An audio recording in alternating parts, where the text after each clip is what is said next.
Allahım, sən Allahsan, sənədir qulluğumuz, səndədir çarəmiz, səninlədir varlığımız, səni axtarar ruhumuz, səni anar qəlbimiz. Başqaları yaradılmışdır, sən yaradansan, başqaları möhtacdır, sən ehtiyacsızsan, başqaları acizdir, sən isə hər şeyə qadirsən.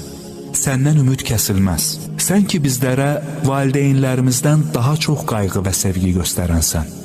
Sən səni dərk edən üçün hər şeyi əvəz edərsən, amma heç nə səni əvəz edə bilməz. Səndən başqa ibadətə layiq heç bir ilah yoxdur.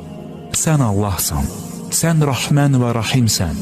Ey Rəbbim, xəstələrimizə şəfa, dərdlilərimizə dərman ver. Evimizə yaxşılıqlar və xeyirli bərəkətli ruzilər lütf et. Günahlarımızı və qüsurlarımızı bağışla. Dualarımızı qəbul et, aqibətimizi xeyir.